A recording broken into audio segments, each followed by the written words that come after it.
اختیار کریں.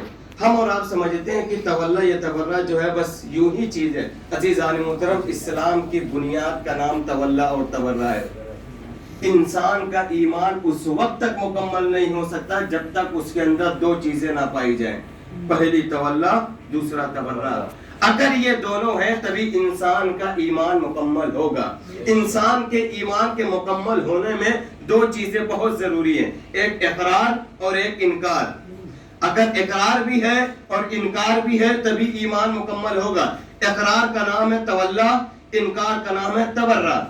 اچھا، میں آپ کے سامنے بیان کروں تو لگتا ہے کہ آپ کو یہ بات تھوڑی دیر میں سمجھ میں آئے گی، لیکن میں شروع سے لے کے چلنا چاہتا ہوں کہ دنیا میں جتنے بھی نظام پائے جاتے ہیں ہر نظام میں یہ دو چیزیں ضرور پائی جاتی ہیں. تولا بھی پایا جاتا ہے، تبرہ بھی پایا جاتا ہے، لیکن دونوں کے نام جو ہے الگ ہو گئے ہیں. ہم مثال لے کے چلتے ہیں زمین سے. زمین کو کیا کہتے ہیں؟ جمادات. جمادات کے اندر دو خوبیاں پائی جاتی ہیں، ایک قوت جاذبہ، ایک قوت دافعہ. زمین کے اندر دو قوت ہے. زمین بھی کچھ چیزوں کو ایکسپٹ کرتی ہے، کچھ چیزوں کو ایکسپٹ نہیں کرتی ہے. آپ زمین پر پانی ڈالیں گے تو ہرے بھرے پودے نکل آئیں گے، لیکن اگر آپ زمین پر خون ڈالیں گے تو پھر ہرے بھرے پودے نہیں نکلیں گے. اس کا مطلب یہ ہے کہ زمین نے پانی کو قبول کیا، خون کو قبول نہیں کیا. یہ ہے جمادات. جمادات کے آگے بڑھ کے آئیے، ایک چیز آتی ہے نباتات. نباتات میں جیسے درخت ہیں، یہ ساری چیزیں ہیں. اگر آپ درخت میں پانی ڈالیں گے تو درخت جو ہے لہلہا اٹھے گا، لیکن اگر آپ درخت کو جو ہے جلا دیں گے، آگ اس کو لگائیں گے تو وہ فوراً جو ہے مرجھا جائے گا. یعنی اس کا مطلب پتہ یہ چلا کہ نباتات میں بھی دو چیزیں پائی جاتی ہے، وہ بھی کچھ چیزوں کو لیتا ہے، کچھ چیزوں کو چھوڑ دیتا ہے. ایک صلوات پڑھے پر محمد والے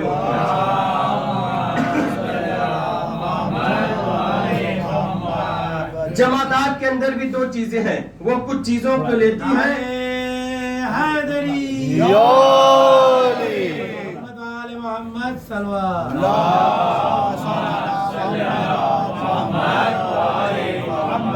پوری توجہ چاہتا ہوں عزیزان محترم. تولا اور تبرہ یہ ہمارا موضوع، اسی لیے میں شروع ہی میں جو آپ کے سامنے بیان کرتا ہوں کہ تولا اور تبرہ ہر چیز میں پایا جاتا ہے.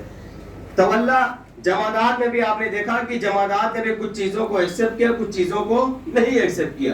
نباتات میں بھی آپ نے دیکھا کہ نباتات نے بھی کچھ چیزوں کو لیا، کچھ چیزوں کو چھوڑ دیا.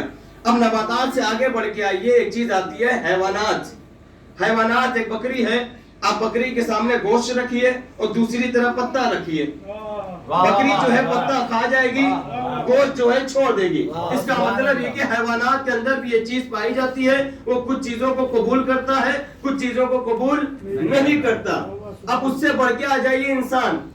اگر انسان کو کسی سے محبت ہوتی ہے تو وہ دور ہی سے دیکھ کے کہتا ہے بھائی سلام علیکم، لیکن اگر کسی کے لیے نفرت ہوتی ہے تو بغل سے گزر جائے سلام نہیں کرتا. تو اس کا مطلب انسان کے اندر بھی دو چیزیں پائی جاتی ہے، ایک محبت، ایک نفرت. محبت کو قبول کرتا ہے، نفرت کو قبول نہیں کرتا. عزیزان محترم، ایک نازک سی مثال دینا چاہتا ہوں. ایک 2 دن کا بچہ ہے. 2 دن کا بچہ اگر آپ اس کے منہ میں شہد ڈالیں گے تو اپنی زبان کو جو ہے ہونٹوں پہ پھیر لے گا، لیکن اگر آپ جو ہے لیمو ٹپکا کے دیکھیں تو فوراً جو ہے منہ بنا لے گا. 2 دن کا بچہ ہے، اسے بھی معلوم ہے کہ کچھ چیزیں قبول کرنی چاہیے، کچھ چیزیں قبول نہیں کرنی چاہیے. عزیزان محترم، یہی بات اگر عقیدے میں آ جاتی ہے تو جس چیز کو قبول کرنا چاہیے اسے تولا کہتے ہیں، جس چیز کو قبول نہیں کرنا چاہیے اسے تبرہ کہتے ہیں.